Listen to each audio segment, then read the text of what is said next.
Love doesn't whisper, here it roars. It burns through the sound of gunfire, breathes through fear, and dances on the edge of betrayal. In all the Queen's men, love is not gentle. It doesn't come with flowers or soft promises. It comes with danger, and every heartbeat sounds like a warning. Because when your world is built on power, loyalty, and control, danger becomes the only way to feel alive.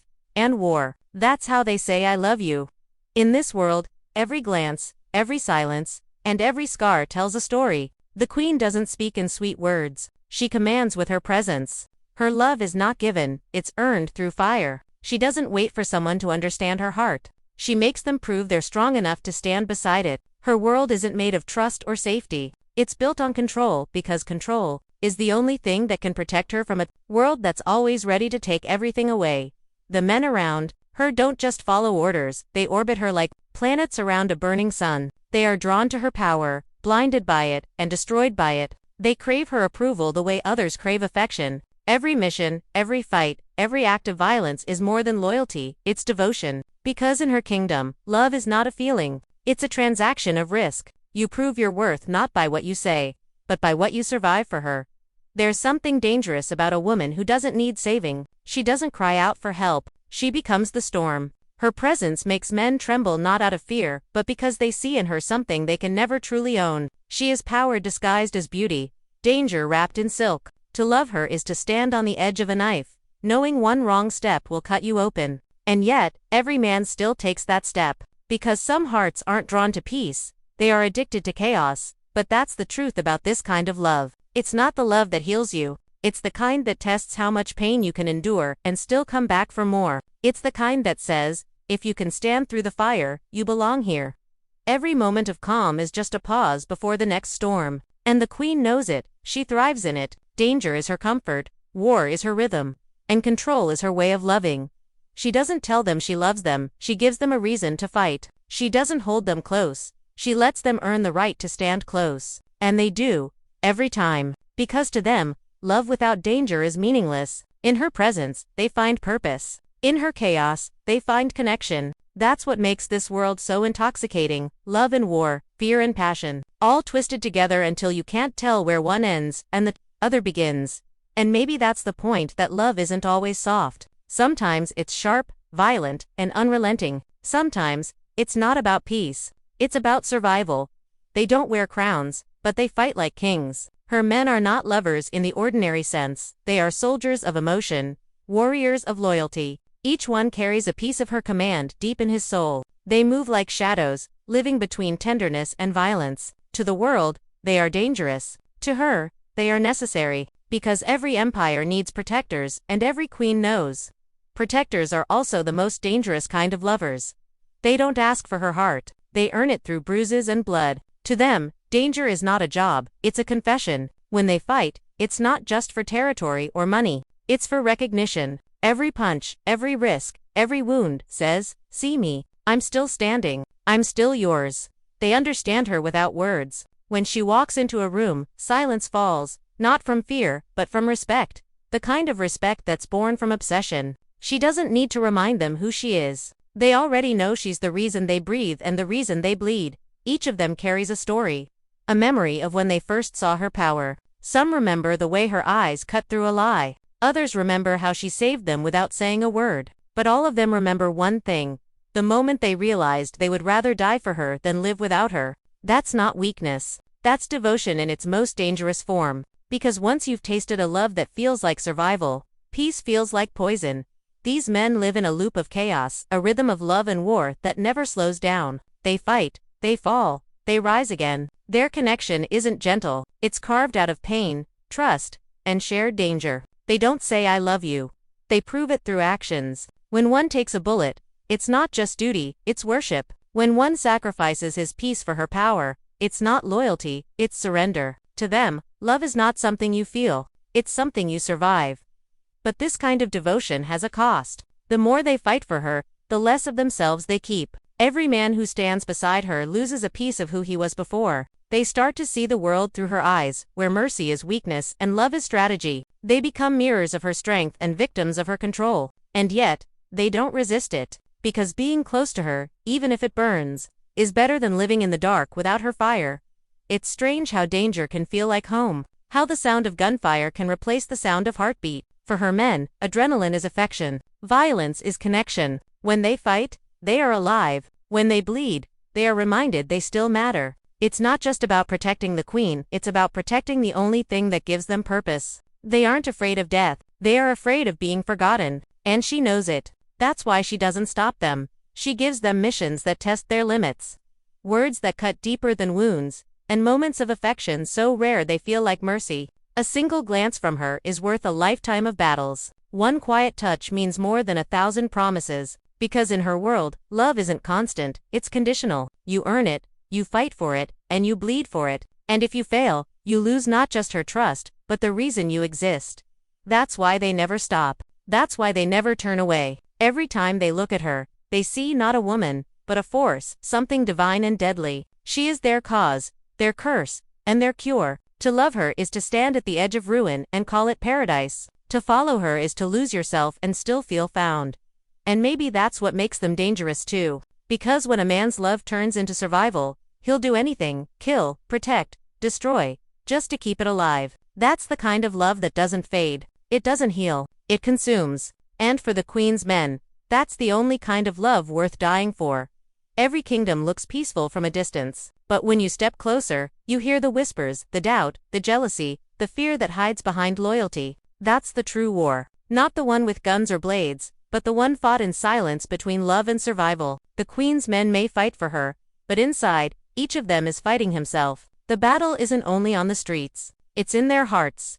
There's a moment every soldier of love faces when devotion starts to feel like prison. When protecting her turns into losing himself. One man begins to wonder if she ever truly sees him. Another starts to crave more than orders. He wants affection that doesn't come with blood. But in her world, love doesn't comfort, it commands. It tests, it takes. So, they bury their doubts beneath discipline and let their hearts harden like armor. The queen feels it too. She doesn't show it, but she knows. Every time one of her men looks at her with both desire and resentment, she feels the danger shift. She's not just fighting enemies, she's fighting emotions that could destroy her empire. Love makes you weak, and weakness gets you killed. So, she hides her feelings behind control. Pretending she doesn't care when one of her men doesn't return.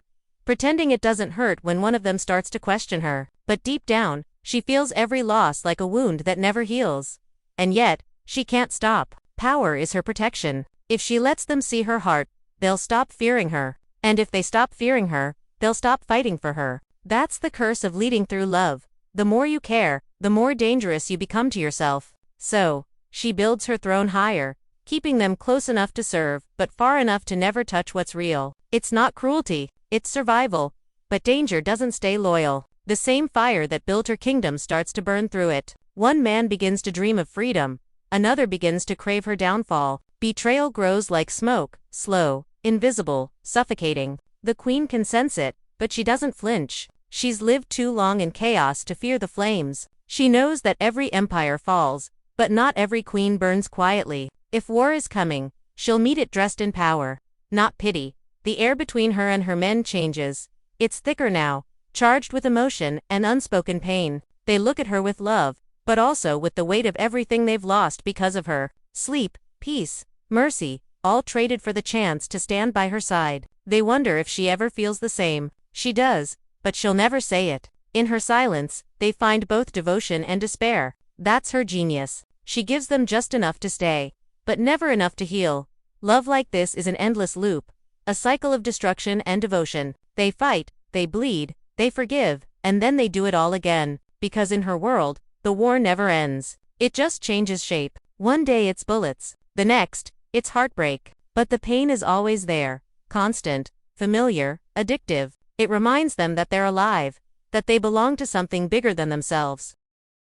Sometimes, in the quiet hours, the queen looks at her reflection and wonders if she's become the very thing she once feared, heartless. But then she remembers, in a world like hers, softness is suicide. She didn't choose danger, it chose her. It's the only language she was ever taught. And so, she speaks it fluently through commands, through silence, through the way her men look at her as if she's both salvation and damnation.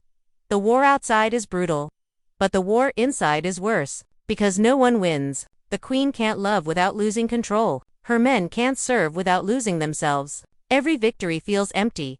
Every peace feels temporary. And yet, none of them walk away, because love, once mixed with danger, becomes impossible to quit. Maybe that's the tragedy of it all. Not that they fight too much, but that they can't stop fighting. Love, for them, isn't about peace. It's about endurance. It's about how much chaos you can take and still whisper, "I'm not done yet." In this world, that's not weakness. That's survival. There comes a moment when the smoke clears, and even the strongest hearts begin to tremble. Every war has an ending, but not every love story does. The queen stands at the center of the empire she built, the empire she bled for.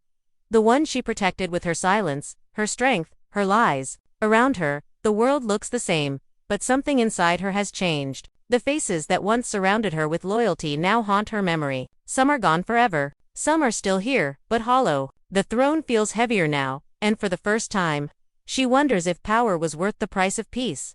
Love and war have always been her twin flames. They burned together, fed each other, destroyed everything else in between. For years, she believed that danger was proof of devotion, that if someone was willing to bleed for her, they loved her. But now she sees the cracks in that belief. She sees how love that grows from fear becomes control, not connection. How passion mixed with violence doesn't heal, it chains you to your pain. She used to think her heart was a weapon. Now she sees it was also the target. Her men still follow her, but their eyes tell a different story. They don't look at her like a goddess anymore. They look at her like a ghost of the woman they once believed in. Each of them carries invisible scars, not from battlefields, but from love turned toxic. The devotion that once united them now divides them. Some want freedom, others want revenge. But all of them are tired. Tired of bleeding for a feeling that never brings peace. Tired of confusing chaos with love. The queen feels it too. That exhaustion, that quiet ache that sits in the chest when the fight has gone on too long. She has power. Yes, but power without warmth is a prison made of gold. She walks through her palace, and it feels like walking through her own mind. Grand, silent, and lonely. Every wall holds a secret. Every mirror shows a version of herself she no longer recognizes. The crown is heavy not because of its jewels, but because of the ghosts it carries. And yet, she can't let go. The same fire that destroyed her peace also gives her purpose. The chaos she created is the only thing that keeps her alive. Without it, who would she be? The woman who once ruled men through fear now fears herself. Fears what will happen if she finally stops fighting. If she stops seeing love as a battlefield, will she still be the queen? Or will she become just another woman who loved too hard and lost herself in the process? One night, when the noise fades and the city sleeps, she finally allows herself to feel it. The truth she's been avoiding. Love was never supposed to be war, but for her, it always will be. Because she doesn't know how to separate danger from devotion. It's the only language she knows. Every man who ever loved her spoke it fluently through bruises, loyalty, and silence. And she spoke it back. Not with tenderness, but with power. It wasn't cruelty. It was survival. She looks at the scars on her hands. Reminders of everything she's lost and everything she's made others lose. For a moment, she almost envies the ones who walked away. The ones brave enough to leave before love turned into ruin. But she's not built for leaving. She's built for fighting. For her, even heartbreak has to be conquered. So, she straightens her crown, takes a breath, and steps back into the fire. Because some people are not made to escape the storm. They are made to be it.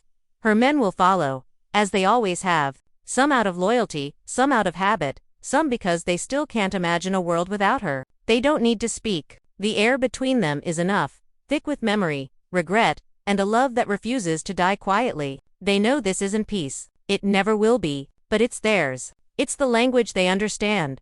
And maybe that's the real tragedy, not that they chose danger, but that danger chose them. That in another life, they might have loved gently, freely, without fear. But in this one, love came wearing armor and carrying a gun. In this one, affection looked like war. In this one, every heartbeat was a battle cry. When the queen looks out at her kingdom, she doesn't see power anymore. She sees sacrifice. She sees what love cost her and what it gave her. Because even in all the pain, there was beauty. Even in all the war, there was connection. She may never know peace, but she knows passion. She may never find safety, but she has purpose.